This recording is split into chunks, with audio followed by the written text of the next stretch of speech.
नमस्कार दोस्तों, मैं हूं प्रशांत और आप सुन रहे हैं हॉरर कहानी। दोस्तों, आज मैं आपके लिए बहुत ही डरावनी कहानी लेकर आया हूं। आज की हमारी कहानी है एक किसान की जिसका नाम है हरिराम पटेल, जो मध्य प्रदेश के शिवपुरी जिले के एक छोटे से गांव के रहने वाले थे। तो दोस्तों, कहानी शुरू करने से पहले आप सबसे एक रिक्वेस्ट है कि अगर आप मेरे चैनल पर पहली बार आए हो तो मेरे चैनल को सब्सक्राइब करें, और अगर आप चाहते हो कि मैं आपका नाम अपनी वीडियो में लूं तो आप मुझे अपना नाम कमेंट कर सकते हैं। तो चलिए बिना किसी देरी के कहानी शुरू करते हैं। मध्य प्रदेश के शिवपुरी जिले के पास एक छोटा सा गांव था, भुरावली। गांव की जमीन उपजाऊ थी, लेकिन पिछले कुछ सालों से वहां अजीब हादसे होने लगे थे।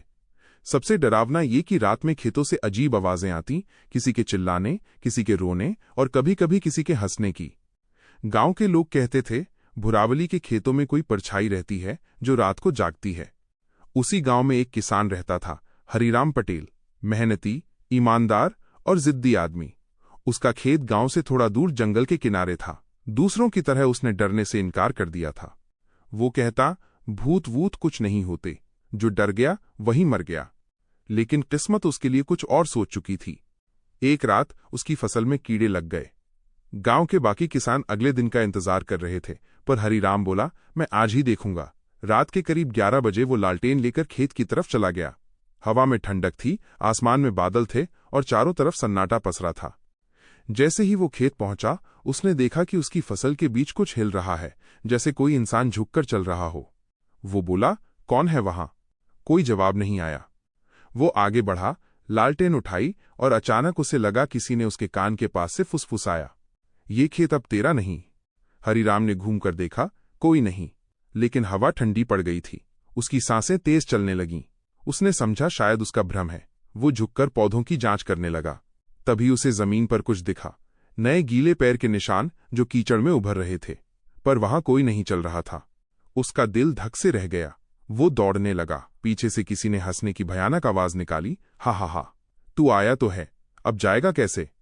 अगली सुबह गांव वालों ने देखा, हरिराम घर नहीं लौटा था। लोग खेत की तरफ गए। लालटेन जल रही थी, फसल कुचली हुई थी और जमीन पर एक गहरा निशान था, जैसे कोई मिट्टी में खिंच गया हो।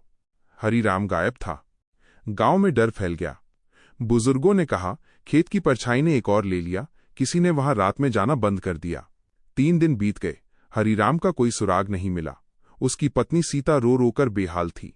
गांव के लोग सहानुभूति दिखाते, लेकिन कोई भी उस खेत के पास नहीं जाना चाहता था। चौथे दिन रात को जब सब लोग सो चुके थे, सीता को दरवाजे पर दस्तक सुनाई दी, ठक ठक ठक। वो डरते डरते उठी, बोली, कौन है? धीमी आवाज आई, मैं, हरिराम। उसका दिल खुशी से उछल पड़ा। उसने दरवाजा खोला और जो उसने देखा उसकी चीख निकल गई। दरवाजे पर हरिराम खड़ा था, पर उसका चेहरा सफेद पड़ा हुआ था, आंखें काली, जैसे अंदर कुछ भी नहीं बचा हो।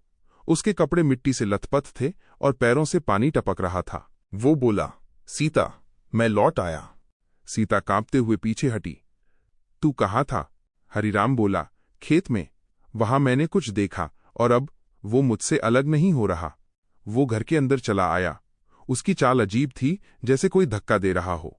वो सीधे दीवार के पास गया और घूरने लगा। फिर धीमे से बोला, वो आ रही है। सीता डरकर पीछे हट गई। तभी दरवाजा अपने आप बंद हो गया। लालटेन अपने आप बुझ गई। कमरे में अंधेरा छा गया। अगली सुबह गांव वाले सीता के घर पहुंचे। दरवाजा खुला था, चीजें टूटी हुई थीं और दीवार पर मिट्टी से लिखा था, खेत को कोई छुएगा तो मर जाएगा। हरिराम फिर गायब था, इस बार हमेशा के लिए। गांव वालों ने देखा, उसकी झोपड़ी के पीछे की जमीन पर फिर वही गीले पैरों के निशान थे जो खेत की ओर जा रहे थे। धीरे धीरे अफवाह फैल गई कि हरिराम मरकर परछाई बन गया है। रात में खेत के पास अगर कोई जाता तो उसे दूर से हरिराम की आवाज सुनाई देती, फसल मेरी थी, अब जान तुम्हारी होगी। कई महीने बीत गए। बरसात का मौसम आ गया था। खेतों में हरियाली छा गई थी, लेकिन हरिराम का खेत अब भी सूखा पड़ा था। कोई उसे छूने की हिम्मत नहीं करता था। एक दिन गांव में एक नया आदमी आया, राकेश नाम का किसान। उसे इन बातों पर भरोसा नहीं था। वो बोला, भूत प्रेत सब अंधविश्वास हैं। अगर खेत खाली है तो मैं खेती करूंगा। गांव वालों ने बहुत मना किया, लेकिन राकेश नहीं माना। उसने हरिराम का छोड़ा हुआ खेत संभाल लिया। उस रात जब वो हल जोत रहा था, हवा तेज हो गई। पेड़ों की डालियां हिलने लगीं और खेत के बीच से कोई फुसफुसाया, ये जमीन तेरा नहीं। राकेश ने मुड़कर देखा, कुछ नहीं था। वो हंस पड़ा, ये सब वहम है। लेकिन अगले ही पल जमीन हिलने लगी, मिट्टी फटने लगी। खेत के बीच से एक काला धुआं उठा और उसमें हरिराम की आकृति दिखी, आंखें कोयले जैसी, मुंह में मिट्टी भरी हुई। वो गुर्राया, मैंने कहा था, खेत को कोई छुएगा तो मरेगा। राकेश पीछे हटने लगा, लेकिन उसके पैर कीचड़ में धंस गए।